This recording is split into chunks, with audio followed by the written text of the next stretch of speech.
واقع در دامن کوههای سر به فلک کشیده فان و حصار.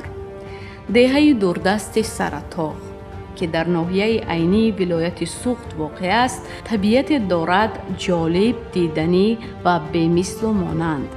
مردم برنادل و مهمان نوازش باشند، با سرفرازی از طبیعت دوست داشتنی دهه خود ستایش میکنند. بحر دل را میکشاید کوهسار سرطاق، کوهسار بیکناری ارچه‌دار سرطاق، کوههای سربلند و دشتهای سرزرنگ داده حسن نب به ملک بیکنار سرطاق.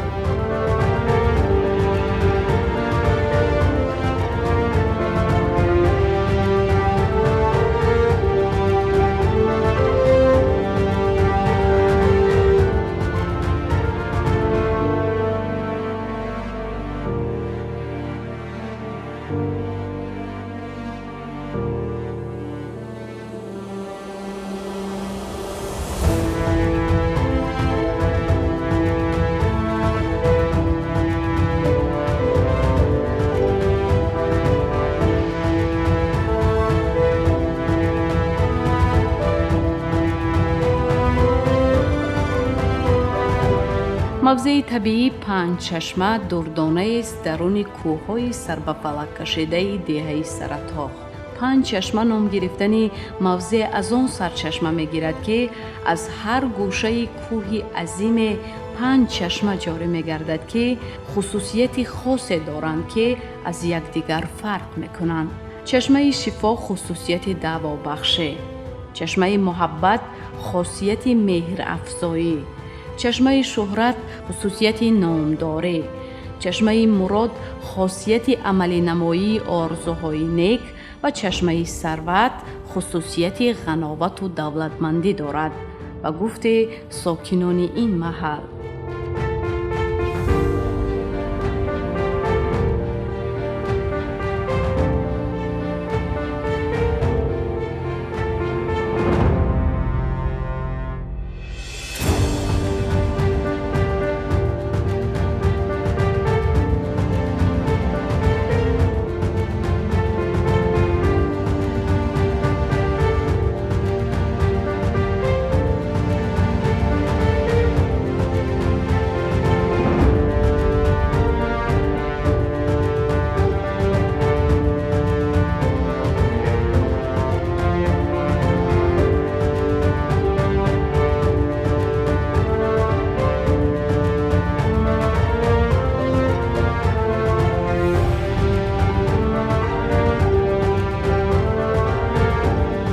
Красивейший источник, 5 источник, Панчашма, среди гор. Первый источник – счастье, второй – любовь, третий – здоровье, четвертый – самый большой – богатство, пятый – наследство.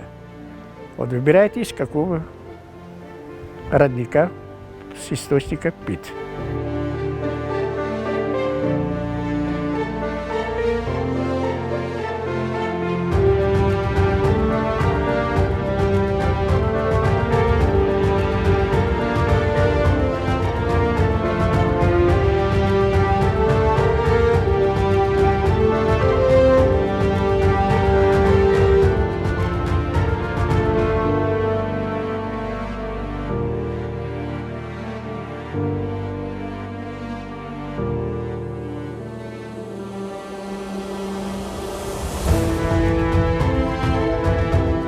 دهه سرطاق در همه فصلهای سال تماشاگاه سیاحان خارجی است.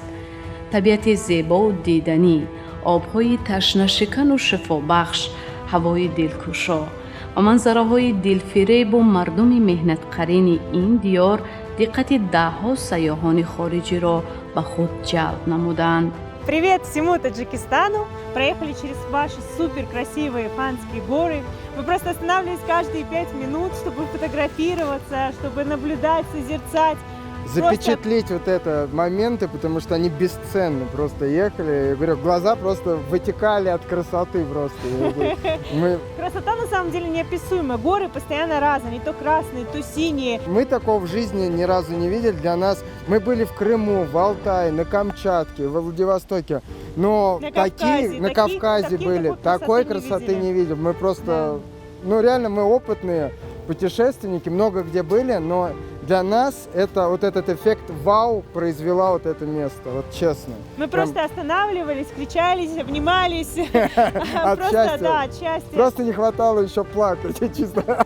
Это вот некий катарсис, как говорят, когда ты от того, что ты видишь, начинаешь испытывать сильные эмоции, что аж чуть ли не до слез. У вас такие добродушные люди, вообще просто. Все вам помогают, все, не знаю, накормить, если хотят, помыть, приглашают к себе домой. Ну, гостеприимство высший уровень. Очень приятно, очень приятно.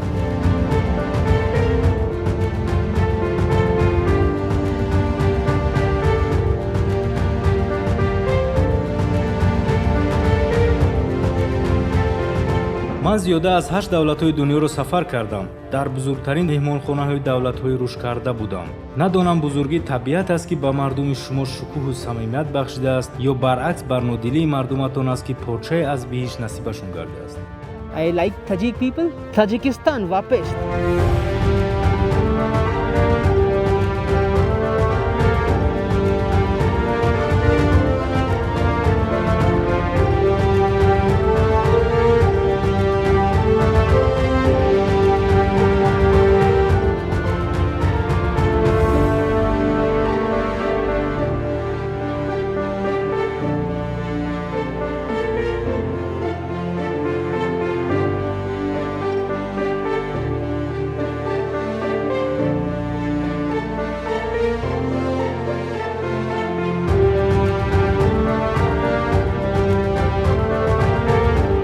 бояд гуфт ки намуди деҳаи саратоғ ба монанди зеботарин нигораест ки рассом бо омезиши ҳама рангҳо аз рангинтарин тахайюлоташ тасвир намудааст. садои паррандагонаш таронаест роҳатбахш, навои чашмасоронаш малҳамест барои фароғату истироҳат.